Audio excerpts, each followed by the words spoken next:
Hi friends, long time no see. Where have you been?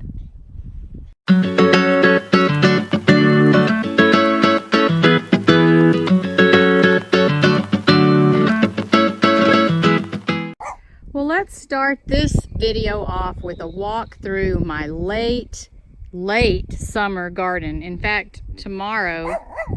Hi Bailey, he's saying hi to YouTube friends. Are you saying hi? Many of you have told me we see Bailey in every video, and you're just about right. She wanders up just about every time. Anyway, tomorrow is fall, and I have a fall garden going. It's not in full swing since it's still 95 to 98 degrees every single day here in Central Texas. But tomorrow is fall, and I'm gearing up even more. But I do want to show you what's left in the garden and what fall plants I've gotten started. Look at my broccoli. This is that Romanesque broccoli that I've never grown before. Can't wait to see the finished product. I am still, even though it's not spring and summer, fighting caterpillars of all kinds. And my newest pest, grasshoppers. Oh my gosh, at any given time when I'm out here, grasshoppers are just devouring my leaves. I have looked everywhere. I've been using the BT, the worm killer, very often. So the only thing that makes any explanation, or that makes any sense and provides any explanation to my chunks of leaves missing and visibly noticing grasshoppers. I've done some research, and it looks like I need to mix up some garlic spray. That will deter them. So, from what I can tell, I get some cloves of garlic, mash them up, pour boiling water over them, let them sit overnight, and then pour that stuff in a spray bottle when it's nice and cool, and start spraying down. And one of the places I've really noticed the actual grasshopper themselves is out here on my okra. Now my okra is surviving it. Look at these plants. They're absolutely gorgeous. I love okra flowers, as I've said before and shown before. And almost every day now I'm out here, even with my just 6 plants, I'm getting 7, 10, sometimes 15 beautiful burgundy okra off of these plants, which is making plenty for meals just for me and Ray. And I was able to take some okra to my daughter Melanie up in Dallas. I visited her this weekend. And now here's another bug. Looks like kind of a katydid thing. But he's more like a pollinator right now since he's in that flower. I haven't noticed that bug actually eating any leaves before. But I have noticed the actual grasshoppers themselves on the okra out here. And there are some,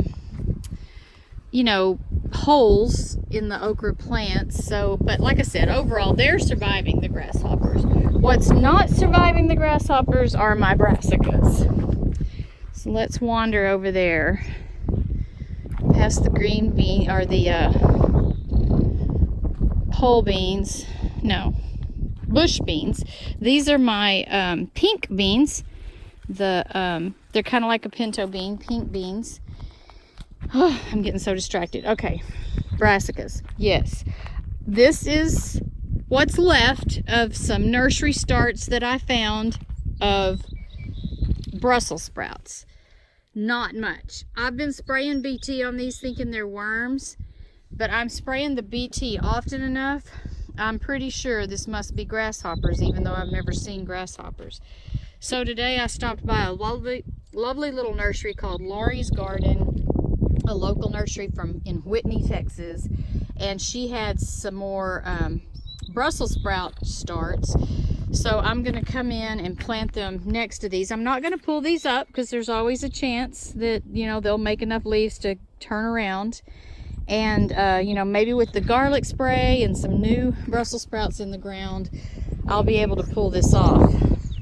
I have also been planting dinosaur kale seeds in this one bed, and not much luck. Like, I can get that to come up. There's a little sprout right there.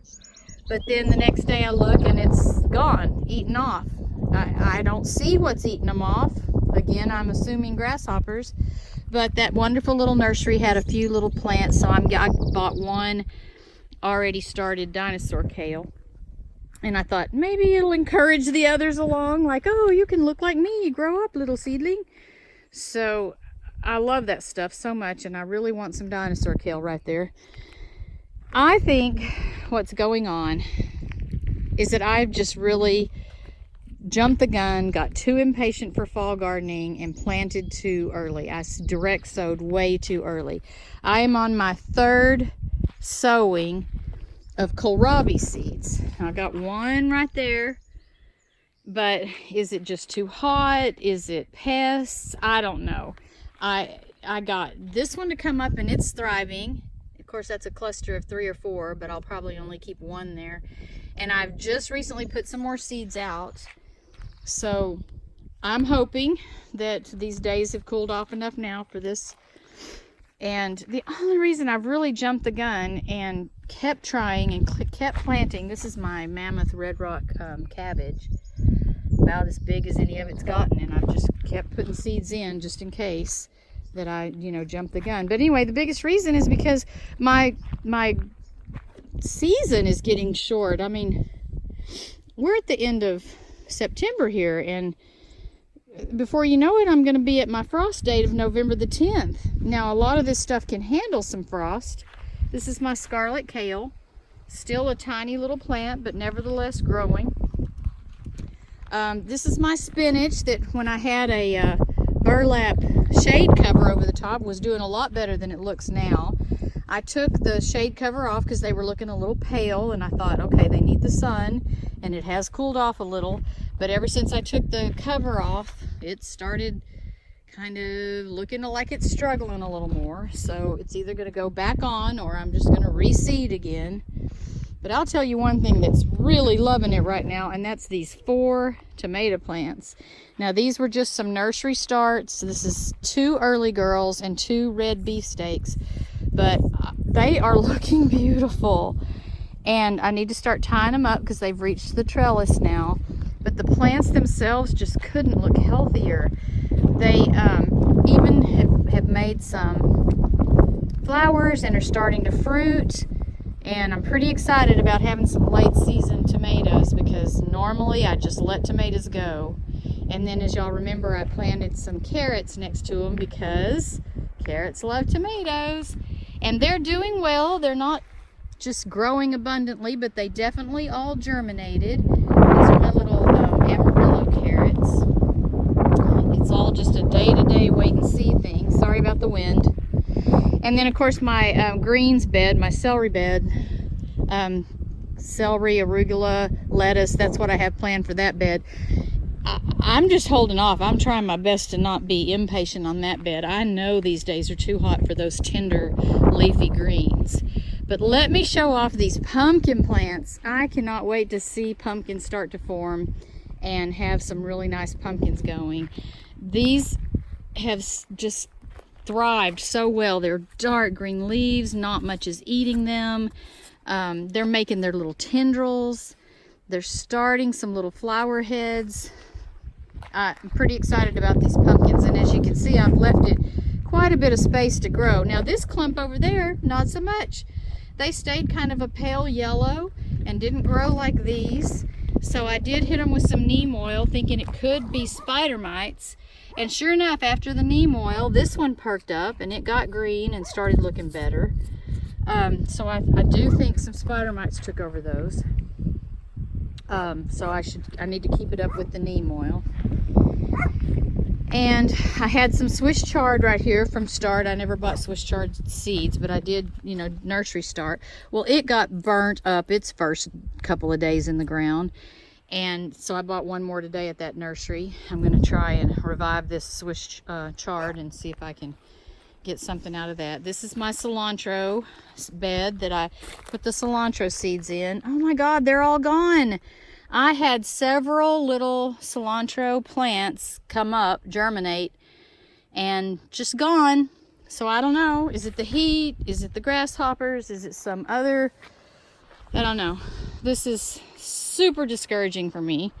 Not to mention the fact that it hasn't rained at all here, like at all. There was this nice big tropical storm that came in, and you know, bless Houston's heart, and I do lift up all of the Houstonites and the Beaumont people in prayer, because oh, look at that grasshopper right there. You see that, dude? Oh, those things. What are you eating? Are you eating a pepper? Get out of there. You know, I do lift up that whole Texas coastal region, and hope that they get through that mess of waterness down there quickly and get turned around. But it didn't come here. No, that tropical storm just hurt those people down there and filled them up with too much rain and never made it up here to Texas, Central Texas. So my pepper plants are still doing wonderful. I've got lots of habaneros to harvest in there. Anyway, I really didn't want to take up too much of your time today. I just wanted to kind of show you some of the goodness and not so goodness of my fall, late summer garden. Turnips are going, looking really good. The beets sprouted, some are making it, some are struggling a little. Mostly, I just need this weather to turn around. And oh yeah, just briefly, my great seed experiment of my 15-year-old mustard seed did not work. Seeds that are 15 years old that stay out in a unclimate controlled shop don't sprout, or they didn't in this case. So just wanted to follow up with the great seed experiment. It failed. I do have a couple of cauliflower from Nursery Starts that I planted, and these are going to be some green cauliflowers. The heads themselves will actually be green. I'll show y'all as they develop. I think once the weather breaks and turns around that my fall garden's going to thrive and go on, and at that point I'll get back with y'all and show you what I'm up to. But meanwhile, here in dry, hot Central Texas, I'm just waiting on some cooler weather so my garden can quit struggling.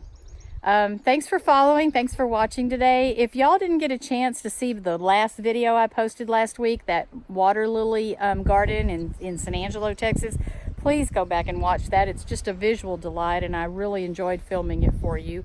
Anyway, thanks for joining me today for this brief look at the fall garden, and I'll see you soon. Find peace.